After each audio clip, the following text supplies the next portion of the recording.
My cheating wife never came home. Then the next morning, I got a text from her saying, the pink sticky note on my fridge felt like a death knell. Ashley's perfect script spelled out 23 words that dissolved 12 years of marriage. Gone for 2 weeks with Chase. Need space. Please respect my journey. Ashley.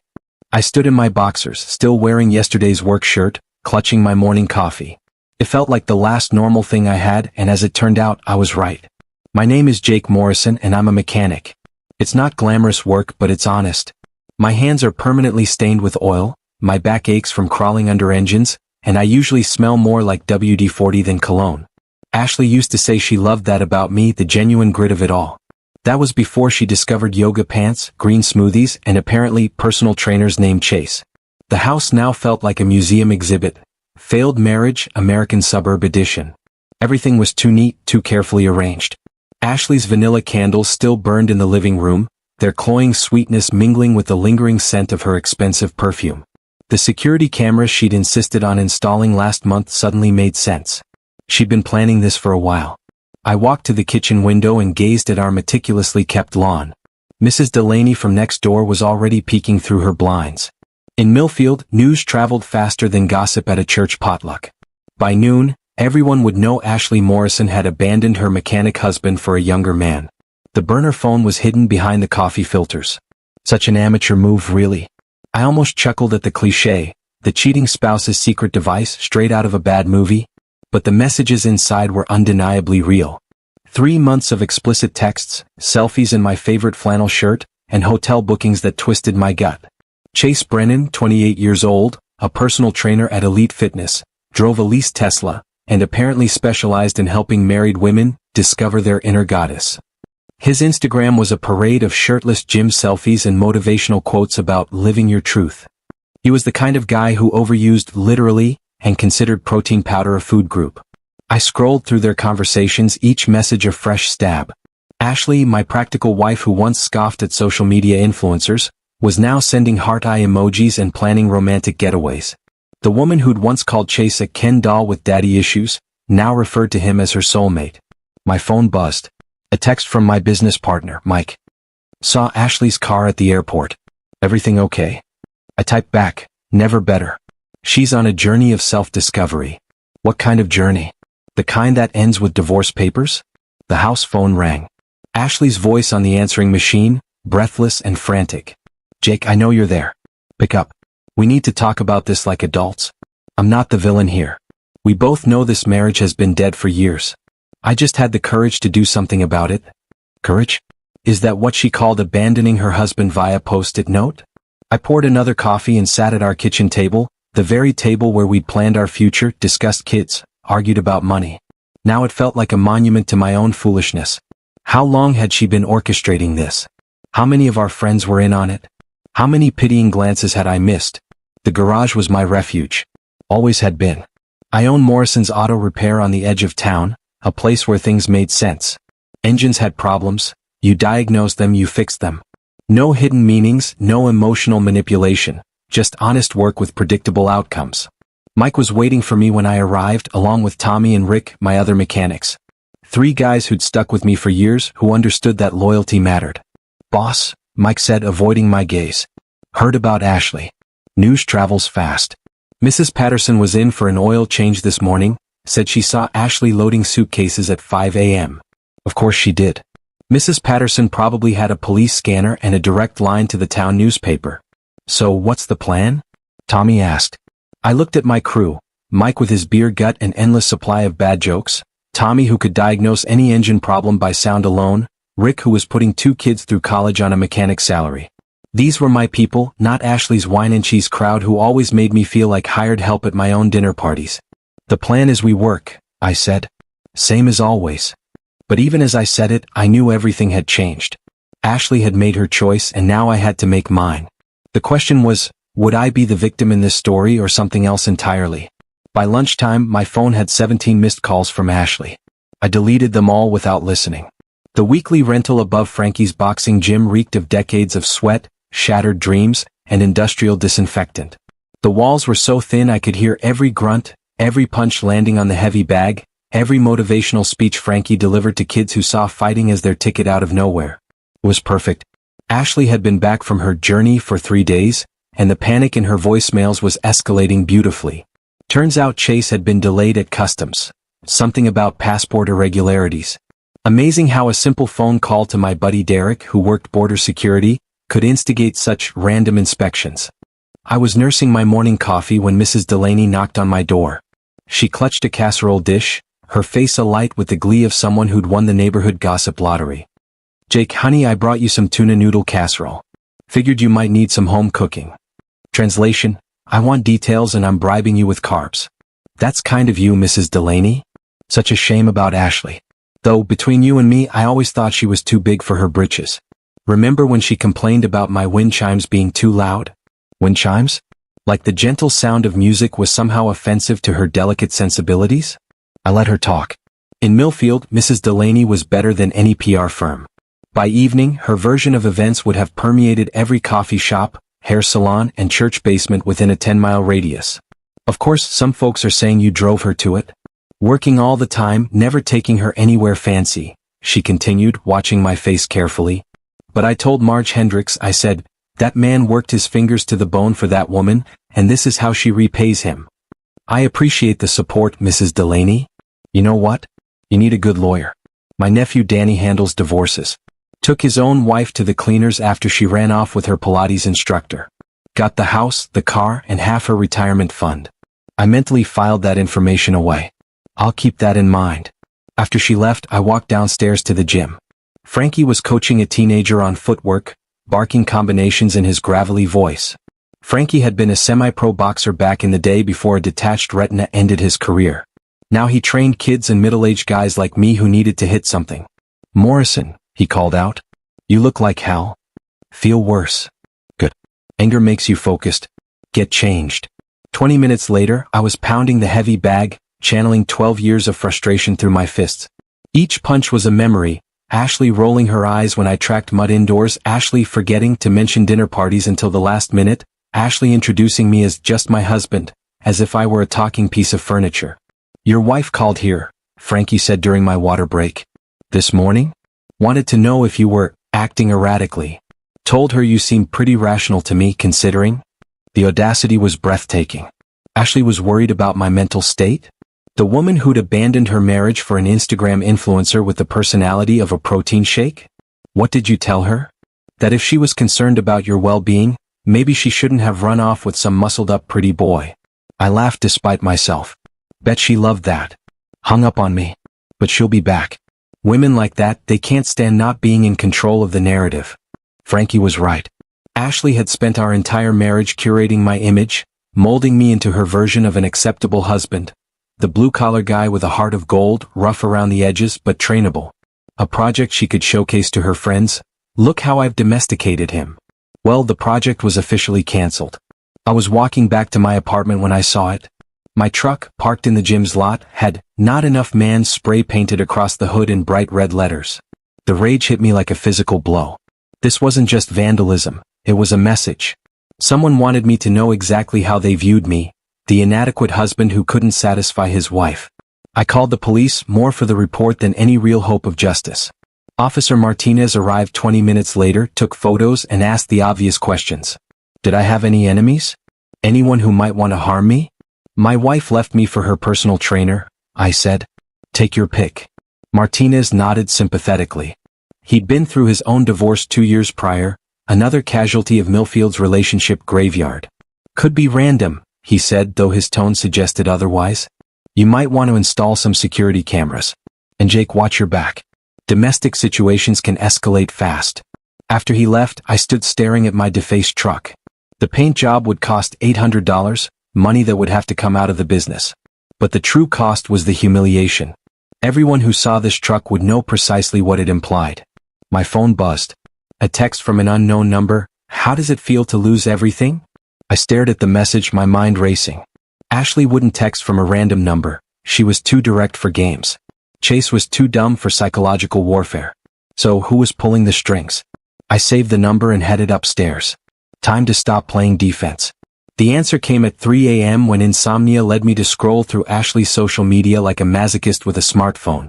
Her Instagram was a meticulously curated highlight reel of our marriage. Romantic dinners, vacation photos, anniversary celebrations. The comment section was a goldmine of fake sympathy and barely veiled gossip. But it was her best friend Vanessa's comment that stopped me cold. Sometimes we have to break a few hearts to find our true selves. So proud of you for being brave enough to follow your bliss. Vanessa Chin, Ashley's college roommate, maid of honor at our wedding, and the woman who'd been whispering poison in my wife's ear for months. I should have seen it coming. Vanessa had never liked me, always treating me like Ashley's unfortunate mistake. At every dinner party, every social gathering, she'd make subtle digs about Ashley settling or wasting her potential. I pulled up Vanessa's profile and started digging. What I found was telling. Vanessa's own marriage had imploded 6 months ago. Her husband, David, had left her for a co-worker, taking half their assets and leaving her bitter, broke, and looking for someone to blame. Misery loves company, and apparently it also loves recruiting. The next morning I drove to Elite Fitness. Chase's Tesla was parked in the lot, gleaming white with vanity plates that read, "Fit God." I sat in my vandalized truck and watched him through the gym's floor-to-ceiling windows. He was training a middle-aged woman, standing too close, touching her shoulders as she did squats. The same routine he'd used on Ashley. I waited until his session ended, then followed him to the smoothie bar. Chase was everything I wasn't: tall, tan, with the kind of sculpted physique that came from having exercise as your full-time job. He ordered something called a warrior goddess bowl, and flirted with the teenage cashier while he waited. "Chase Brennan," I said, walking up behind him. He turned and I saw the moment recognition hit. His confident smile faltered, replaced by a mix of guilt and fear. "Jake." "Hey man, look, about Ashley." "Relax," I said. "I'm not here to fight you. Actually, I wanted to thank you." "Thank me?" His confusion was almost comical. This wasn't the script he'd prepared for. No angry husband, no dramatic confrontation, no chance to play the romantic hero stealing the neglected wife from her brutish husband. For showing me who my wife really is. 12 years I wasted on someone who could throw away a marriage for a few Instagram-worthy moments. "You did me a favor." "That's surprisingly mature of you," he said. "I'm a mature guy.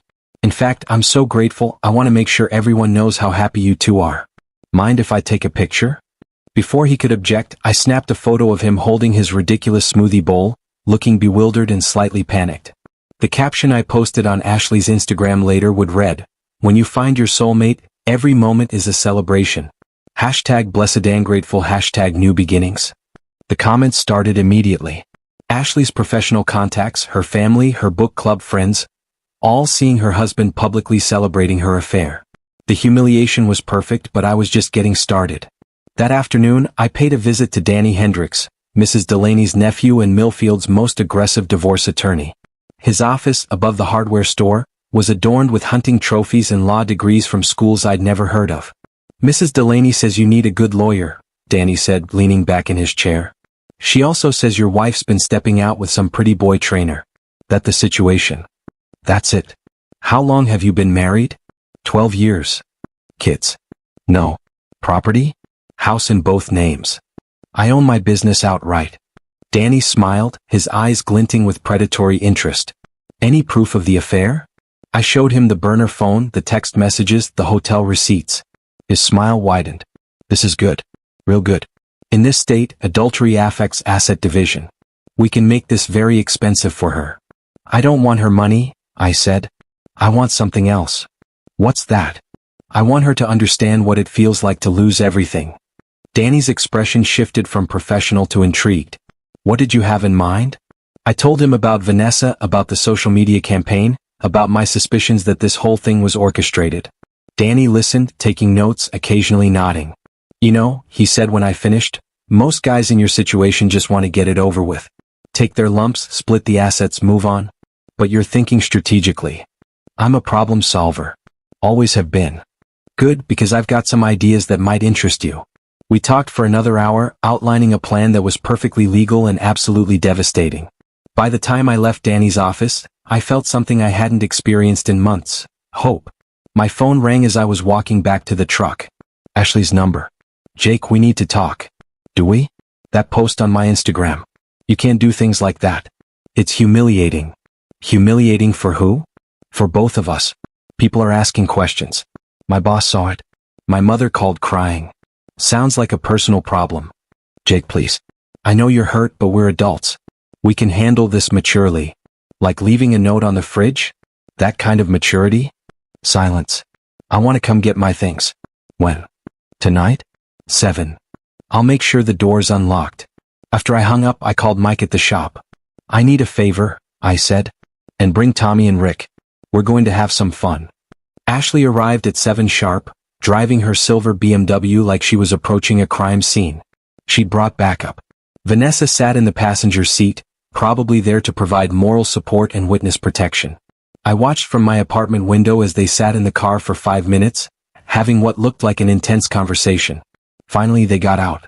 Ashley moved toward the house with the cautious steps of someone entering enemy territory. Vanessa hung back by the car, phone in hand, ready to call for help if needed. What they didn't know was that I'd spent the afternoon preparing for this moment. I'd changed the locks as was my legal right, according to Danny. I'd also installed a few discreet recording devices, perfectly legal in my own home. Most importantly, I'd invited an audience. Mike, Tommy, and Rick were waiting in the garage, supposedly working late on an engine rebuild. Mrs. Delaney was conveniently watering her garden. Even Officer Martinez happened to be patrolling the neighborhood, thanks to a call about suspicious activity I'd made an hour earlier. Ashley knocked on the front door. I took my time answering. Jake, she said, attempting a smile. Thank you for this. I know it's awkward. Come on in, both of you. Vanessa followed Ashley inside, her eyes darting around like she expected an ambush. She was a thin woman with sharp features and the kind of aggressive blonde highlights that screamed, recently divorced and angry about it. I just need to get some clothes and personal items, Ashley said. I won't take anything that's not mine. Take whatever you want, I said. I'm not attached to any of it anymore. She looked surprised by my reasonableness. Ashley had always been able to read my moods, but apparently 12 years of marriage hadn't prepared her for this version of me. Calm, detached, almost friendly. They went upstairs to the bedroom. I could hear Ashley opening drawers, Vanessa whispering advice. After 20 minutes they came back down with 2 suitcases and a box of books. That's it? I asked. For now. I'll come back for the rest later when we've had time to process everything. Process everything? I repeated. Is that what we're calling it? Jake, I know you're angry. I'm not angry, Ashley. I'm grateful. Vanessa stepped forward. Grateful for the wake-up call. For showing me what my life really was. For giving me the chance to start over with someone who actually wants to be with me. Someone? Ashley's voice was sharp. You're already seeing someone? Let's just say I'm exploring my options. Turns out there are plenty of women who appreciate a man with a steady job and functional emotional intelligence. It was a lie, but a useful one. I could see it hitting Ashley exactly where I'd aimed. Her ego, her sense of control, her assumption that I'd be waiting around indefinitely while she found herself. Who? Vanessa demanded. That's really none of your business, is it? I looked directly at Vanessa. Though I appreciate all the advice you gave Ashley. Really helped clarify things. Vanessa's face went pale. What advice? Oh, you know, about following her bliss, about not settling, about how she deserved better than a blue-collar husband who'd never be good enough for her social circle. I never said, didn't you? Ashley tells me everything. Used to, anyway. She told me how you encouraged her to join that gym. How you said she should explore her options. How you helped her realize she was wasting her life with someone beneath her station. Ashley was looking back and forth between us, confusion replacing her careful composure. Vanessa, what is he talking about? Nothing. He's trying to cause problems between us. Am I? I pulled out my phone and opened the voice recording app. Because I have some interesting voicemails from someone who sounds exactly like you, Vanessa. Want to hear them? I didn't actually have any voicemails from Vanessa, but the bluff worked. Her face crumpled and I knew I'd hit the target. You've been manipulating my wife, I continued, feeding her dissatisfaction, encouraging her to throw away 12 years of marriage because you couldn't stand seeing her happy when your own life fell apart. That's not. Your husband left you 6 months ago, took half your money, left you bitter and alone. So you decided Ashley should join you in the misery club. Misery loves company, right, Vanessa? Ashley was staring at her best friend with growing horror. Vanessa, is this true? Vanessa looked around the room like a trapped animal, then made her choice. Ashley, you were wasting your life with him. You said so yourself. You felt trapped, unfulfilled. I just helped you see what was already there. By encouraging her to have an affair? By encouraging her to live authentically, with a personal trainer who's cheating on her with half his clients. That got Ashley's attention. What? I pulled up Chase's Instagram on my phone, scrolled to a photo from 2 days ago. That's Chase with Miranda Peterson. Yesterday it was Sarah Williams. Today it's someone named Brittany. Your soulmate is running a rotation. Ashley, you're not his girlfriend. You're Tuesday and Thursday. Ashley snatched my phone, scrolling through the photos. Her face cycled through denial, recognition, humiliation, rage. He told me I was special, she whispered. You are special, Vanessa said desperately. This doesn't change anything. It changes everything. Ashley exploded. You ruined my marriage for this? For a man who's treating me like just another client? Your marriage was already over. No, it wasn't. It was work. It was routine. But it wasn't over. And now it is because I listened to you. The fight that followed was everything I'd hoped for and more. 12 years of friendship dissolved in accusations and recriminations, with me as the silent observer taking mental notes. By the time Vanessa stormed out, Ashley was crying and I was almost feeling sorry for her. Almost. Jake, she said through her tears. I'm so sorry. I didn't know. You didn't want to know, I corrected. There's a difference. Can we fix this? Can we try again? I looked at my wife, really looked at her. She was beautiful, successful, intelligent. She was also selfish, easily manipulated, and had just proven she was willing to throw away everything we'd built together based on the advice of a bitter friend and the attention of a pretty boy with no substance. No, I said. We can't. Jake, please? The papers will be filed tomorrow. Danny Hendricks is representing me. You should get your own lawyer. You're really going to divorce me over this? Ashley, you divorced me the minute you walked out that door with Chase. I'm just making it official. After she left, I sat in my empty house and felt something I hadn't expected. Relief. The worst was over. Now came the fun part. The high school reunion was Ashley's idea of hell made manifest.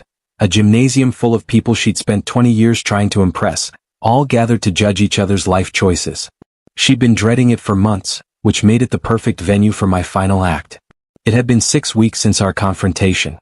The divorce papers were filed, assets were being divided, and Ashley's life was unraveling with mathematical precision.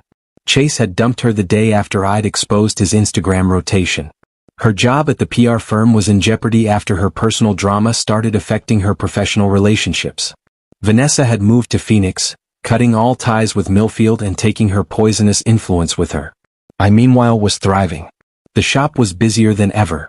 Apparently, being the wronged husband in a small-town scandal was good for business. I'd lost 15 pounds working out at Frankie's gym.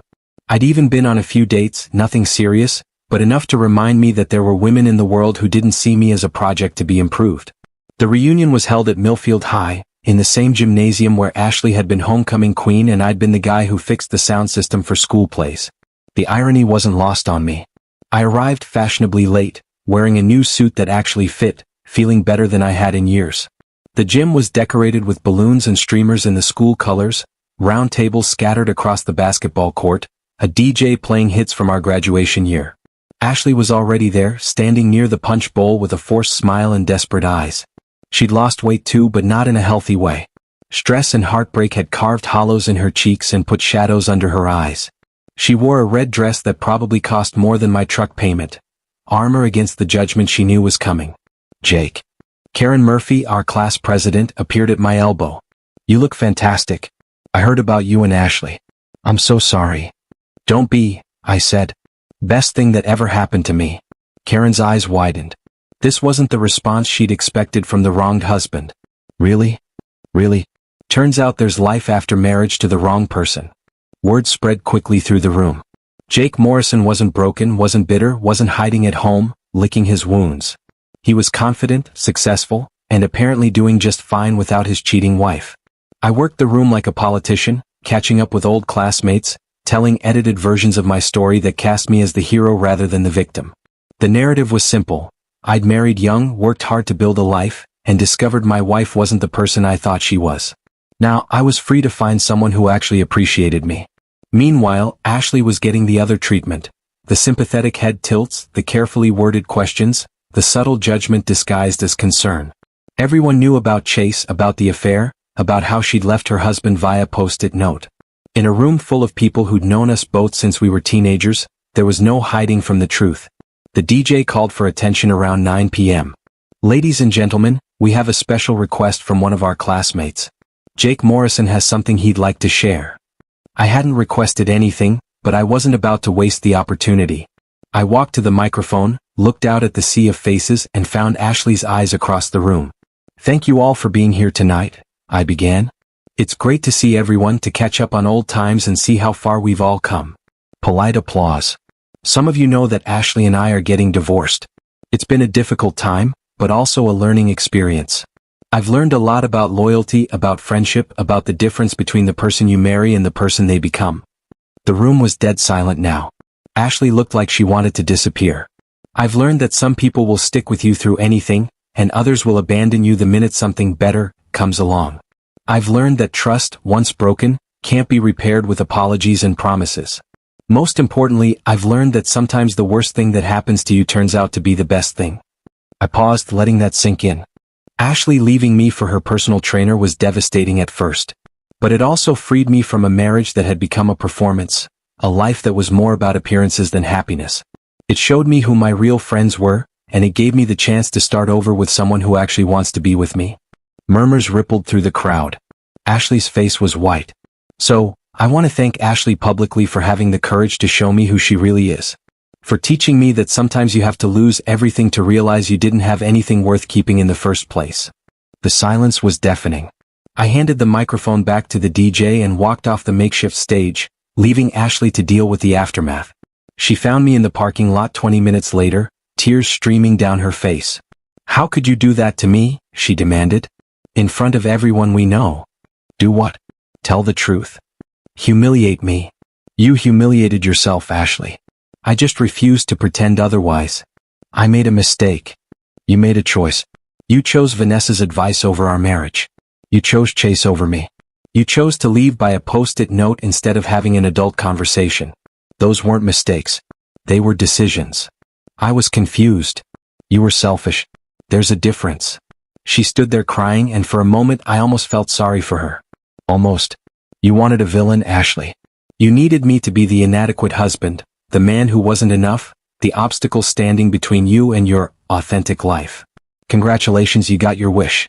I'm exactly the villain you made me." I got in my truck and drove away, leaving her standing in the parking lot in her expensive red dress, finally understanding what she'd lost. The next morning I got a call from Danny. Ashley had agreed to all our terms. No contest, no alimony, a clean split of assets. She just wanted it over. 6 months later, I sold the house and bought a cabin on Miller's Lake. The shop was doing better than ever. I was in the best shape of my life, and I was dating a woman named Susan who laughed at my jokes and didn't see me as a fixer-upper project. Ashley moved to Chicago, starting over with a new job and a new life. I heard she was seeing someone, an accountant this time, someone stable and boring and completely unlike Chase. Maybe she'd learned something after all. As for Vanessa, I never heard from her again.